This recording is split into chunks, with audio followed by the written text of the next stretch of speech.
네, 오늘 함께 이야기 나눌 분들 소개해드립니다. 민주사회를 위한 변호사 모임 미디어 언론위원회 이강혁 변호사, 이혜수 시청자평가원, 그리고 권영희 YTN 해설위원 나오셨습니다. 세 분 어서 오세요. 안녕하세요. 자, 오늘 이 잘한 뉴스, 아쉬운 뉴스 시간, YTN 보도에 대한 세 분의 분석 그리고 해설까지 들어볼 텐데요. 먼저 지난 한 주 방송 및 언론을 아주 뜨겁게 달군 이슈였습니다. 이 현직 검찰총장 직무배제라는 초강수가 던져진 데에 대해서 이 추미애 법무부 장관, 윤석열 검찰총장 아주 끊이지 않고 매스컴에 등장했는데요. 이 관련 보도 먼저 짚어보겠습니다. 자, 변호사님 의견부터 들어볼까요? 예, 정말 지난주 아주 치열한 찬반 대립이 전개가 됐는데요. 네. 이 과정에서 쏟아져 나온 주장들을 구체적 분석과 검증 없이 중계 방송하는 것처럼 내보낸 것인가 아닌가 해서 그런 류의 보도들이 저는 좀 아쉬웠습니다. 지난 11월 29일 방송된 법무부 감찰관실의 파견 근무 중에 이제 윤 총장에 대해서 감찰을 담당하면서 판사 사찰 의혹 관련해서 법리 검토를 이제 맡았던 이정화 검사가 있었죠. 네. 이정화 검사가 자신은 감찰 당시에 이 해당 의혹으로 인해서 직권남용죄가 성립하기는 어렵다라는 결론으로 보고서를 작성해서 법무부 기록에다가 넣었는데 이를 누군가가 임의로 삭제했다라고 이제 폭로하고 나섰다라는 것을 전한 이제 보도였는데요. 이 검사의 이런 이 주장에 대해서 굉장히 이 이슈의 중요성이라든가 네. 특히 추 장관 조처의 어떤 절차적 적법 여부를 놓고 뜨거운 논쟁이 진행되는 상황에서 우선은 시급히 내보내야 될 만한 가치가 있는 뉴스이긴 했습니다만 폭로 내용의 진위라든가 구체적 의미라든가 이런 거에 대해서 좀 더 세부적인 분석이 덧붙여지지 않아서 아쉬웠고요. 특히 이 검사의 주장에 대해서 이날 법무부는 이 검사가 작성했다는 보고서 부분이 삭제되지 않고 그대로 남아 있다라는 반박 입장을 이제 곧바로 냈고 많은 언론들이 이날 한 오후 4시 30분께 이후부터 이런 해명을 보도에 반영을 했습니다. 그런데 YTN은 저녁 뉴스에 이르기까지 이런 법무부의 해명을 반영하는 것이 좀 간과된 채 지금 약간 늦어져서 그러면서 이 검사의 주장만을 전하는 형식이 되다 보니까 보도의 균형성이 유지되지 못한 부분이 있는 것 같습니다. 또 앞서서 11월 25일 방송된 검 내부 부글부글 법조계도 문제 지적이 잇따라 보도도 좀 비슷한 맥락에서 추 장관 조처에 반대하는 검찰 안팎의 주장을 집중적으로 전하면서 이런 주장들이 어떤 내용과 근거를 가지고 있고 혹시 어떤 문제점이라든가 비판할 점은 없는지 이런 것들에 대해서 좀 구체적인 분석이나 검증은 없이 단순 전달 차원에 머물러서 좀 또 아쉬움을 줬습니다. 관련해서 평가님은 좀 저희 YTN의 이번에 이 갈등 관련 보도 어떻게 보셨습니까? 네, 저도 변호사님께서 지적해 주신 것처럼 추미애 법무부 장관이 윤석열 검찰총장을 직무 배제하기로 전격 발표한 이후에 대부분의 보도가 정황에 대한 구체적인 분석보다는 두 인물의 감정선이나 대립구도를 집중해서 다루는 내용들이 좀 많아서 아쉬웠는데요. 그중에서도 좀 눈에 띄는 뉴스가 있었습니다. 11월 25일 최대 해임까지 가능 윤석열 향후 징계 절차는 보도가 그것입니다.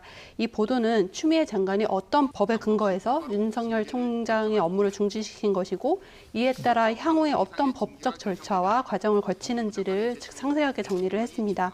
이번 이슈가 말씀하신 것처럼 두 인물의 갈등이나 주변 인사들의 편가르식의 구도, 그 과정에서 오가는 막말들에 좀 이목이 쏠리면서 좀 피로감마저 느껴지는 상황에서 이 징계를 둘러싼 법적인 절차들에 집중했다는 점에서 좀 이 뉴스가 유의미했고요.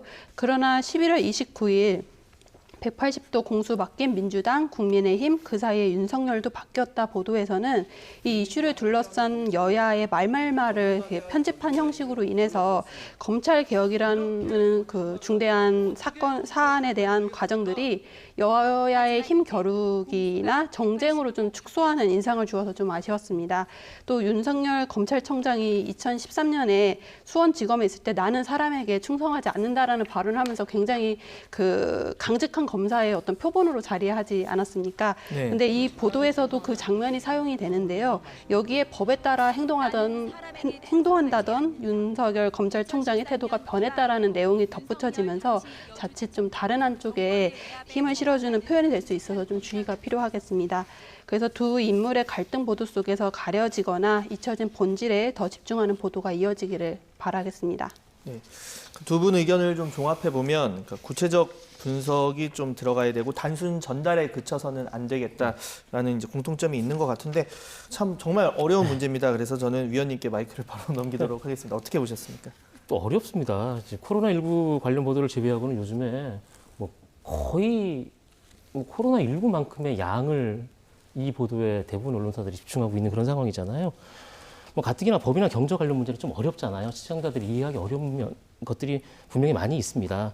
그러니까 절차나 문제점을 조목조목 설명해주는 기사가 반드시 필요합니다. 근데 이런 기사가 그냥 나오는 게 아니잖아요. 발표한 걸 그냥 인용해가지고 그대로 보도했을 때 가치가 있는 것들이 많이 있습니다. 물론 일단 1차적으로는 정부의 입장이나 보도 자료 같은 거를 해석은 나중에 하더라도 발표 내용을 그대로 정리해서 보여주는 거. 부동산 대책이 나왔다. 어떤 법이 바뀌었다. 이랬을 때 그게 1차적으로 필요하거든요. 그런데 양쪽의 입장이 극히 다른 면에서의 보도를 할 때는 취재를 정말 열심히 해야 됩니다. 근데 검찰과 관련한 것들을 취재가 쉽지 않거든요. 그래서 이제 받아쓰기를 쉽게 하고 오해가 생기고 그런 면들이 생기는 것 같은데요.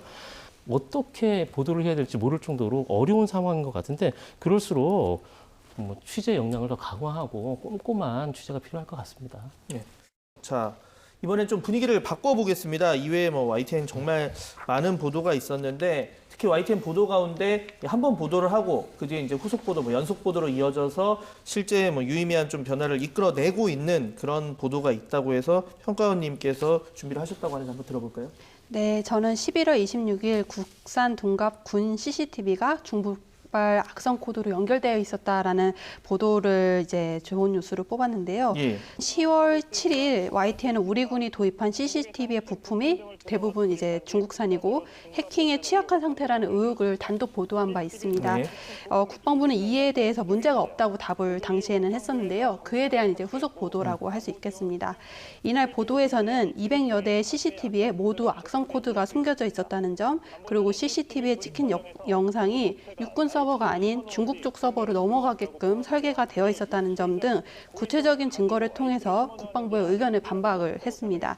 또한 2016년에도 유사한 국방부 내부막 해킹 사건을 예시로 들면서 군사 기밀이 충분히 외부로 좀 넘어갈 수 있다는 라고 보는 안보지원사령부의 의견도 덧붙인 뉴스였습니다.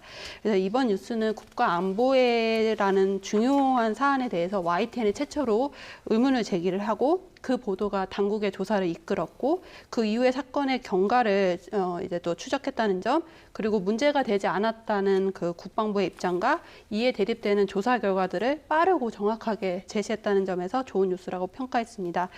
그 이후에 또 국방부가 이에 대해서 해킹 당할 가능성은 또 없다고 다시 한번 반박을 했는데요. 이에 대한 철저한 조사와 심층 취재가 이어지기를 바랍니다. 네. 이게 2달 전쯤 최초 보도가 있었고 지난달 말에 이제 후속 보도가 또 나온 상황입니다. 뭐 우리 안보 담당하는 중요 부품이 이 중국발 악성 코드와 연결이 돼 있다, 뭐 이런 충격적인 내용의 보도였는데 위원님 어떻게 보셨습니까? 네, 보통 이제 제도 교육을 이끌어내서 사회의 나쁜 면을 좋게끔 바꾸게 하기 제일 좋은 직업이 제 생각에는 기자하고 국회의원인 것 같아요. 뭐 국회의원 같은 경우에는 뭐 잘못된 게 있다 이렇게 싶으면 법을 고칠 수가 있잖아요. 아예 그럴 힘이 있잖아요. 뭐 기자도 못지않다고 생각합니다. 그걸 지적해서 보도를 하면 사회 모든 사람들이 관심을 갖고 제도를 금방 고칠 수 있는 그런 계기를 마련할 수 있는 좋은 직업이라고 생각을 해요.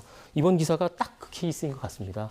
이런 기사를 쓰면 기자가 굉장히 기분이 좋을 것 같아요. 단독 기사로 문제점을 파악해서 기사를 썼고 정부 당국이 이거 잘못된 게 맞네? 조사에 나섰고 앞으로 시정하겠다 이런 걸 발표를 하고, 그런 면에서 볼 때 뭐 언론의 본분을 가장 잘 이행한 기사라고 봅니다. 김우준 기자가 계속 취재를 하고 있는데요. 조사 결과를 더 지켜보면서 후속 보도까지 꾸준히 하겠다고 하니까 더 기대해 보겠습니다.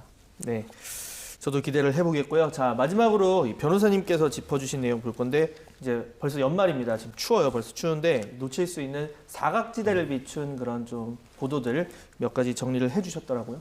예, 지난 11월 29일 일요일 아침에 나란히 방송된 2건인데요. K방역 찬사 이면의 그늘, 취약계층 진료는 어디로 보도, 그리고 연탄 후원도 줄어 달동네 겨울나기 막막 보도입니다. 우선 K방역 이면 보도는 진료비가 저렴한 공공병원이 감염병 대응에 초점을 맞춰서 감염병 전담 병원이 되면서 여기서 치료받던 저소득층 만성 질환자들이 진료비가 너무 비싼 민간 병원을 이용하기 어렵기 때문에 의료 공백 사태를 겪고 있다라는 피해 당사자와 시민운동 활동가들의 목소리를 전달해 줬고요. 사실 이 보도가 이제 그 며칠 전에 있었던 그 이 인권 시민 단체들의 그 이 보고의 내용을 전달한 것입니다만 그걸 그대로 그냥 뭐 그 중계 방송하듯이 한 것이 아니라 그 거기 뭐 어떤 그 거론이 됐던 그런 그 피해 사례자들에 대한 그 별도 인터뷰 내용을 덧붙이고 하는 등으로 해서 굉장히 좀 생동감 있게 그 재구성을 해서 그 가슴 와닿게 전달을 잘해줬던 것 같습니다. 또 다른 보도로 그 연탄 후원도 주로 보도는 그 겨울을 맞은 비닐하우스 촌과 달동네 주민들에게 연탄 후원이 절실한데 코로나19로는 경제적 타격 감염 우려로 예년과 달리 후원 또 봉사 신청이 크게 줄어서 연탄 지원이 제대로 안 되고 있다라는 현장의 모습을 아주 생생히 보여줬고요. 그래서 거듭 강조하듯이 코로나19라는 이 큰 재난 앞에서 누구나 똑같은 것이 아니라 저소득자, 고령자, 장애인이라든가 이런 취약계층, 사회적 소수자, 약자들은 누구보다 심각한 피해와 고통을 겪고 있지 않습니까? 그런데 또 자신의 어려운 처지를 널리 알리고 국가적 대책이 마련되도록 하기 위한 어떤 사회적 영향력 이런 것들도 부족하고요. 그렇기 때문에 당연히 언론이 어디보다도 관심을 가져야 될 문제이고 이번 기회에 YTN이 코로나19 확산으로 인한 약자들의 그런 문제에 대해서 보다 더 적극적으로 이제 뭐 연속적인 기획 보도라든가 이런 것도 한번 그 고려해 주실 것을 당부드립니다. 네. 자, 사실 뭐 저도 이 의료 공백 이야기 같은 건 별로 생각을 많이 못 해봤던 것 같아요. 그래서 이번에 그런 내용 보면서 좀 저의 머리를 때리는 부분도 있었고, 자, 위원님 어떻게 보셨습니까? 예, 저도 그렇게 봤습니다. 코로나19가 너무 큰 그림자를 들이고 있잖아요. 그 그늘이 너무 커서 눈에 띄지 않게 된 부분들이 너무 많습니다. 돌봐야 될 사회적 약자들이 대표적인 그런 경우 아니겠습니까? 뉴스가 워낙 압도적으로 큰 뉴스이다 보니까 거기서 눈을 돌려서 안 보이는 부분을 하나하나 찾아내기가 쉽지 않은 그런 상황입니다. 인력과 시간의 한계가 분명히 있고 워낙 크고 관심 있고 중요한 뉴스여서 거기에 집중할 수밖에 없는 상황이 물론 있습니다. 그럼에도 불구하고 꾸준히 이런 기사들을 사회적 약자들, 그늘에서 힘들어하는 분들을 조명하는 기사를 꾸준히 발굴하고 있는 저희 후배 기자들한테 박수를 쳐주고 싶습니다. 이런 사회 이면을 열심히 들여다보고 또 관심을 환기시키는 것이 언론의 중요한 임무겠고요. 아까 그 김우준 기자의 고발 기사와 마찬가지로 이런 따뜻한 기사를 통해서도 사회를 바꿀 수 있는 거 아니겠습니까? 모두 관심을 가지고 더 많은 기사를 발굴해낼 수 있도록 YTN 구성원 모두가 노력을 하겠습니다. 네, 뭐 사회적 약자에 대한 이 주의 환기 그리고 각종 제도적인 미비점 보완까지 뭐 앞으로 더 들여다보고 또 고칠 부분은 저희가 아마 고쳐 나가는 데 좀 기여를 해 나가야 할 것 같습니다. 네, 오늘도 YTN의 더 나은 보도를 위한 세 분의 애정어린 분석과 해설까지 잘 들어봤습니다. 세 분 오늘 말씀 감사합니다.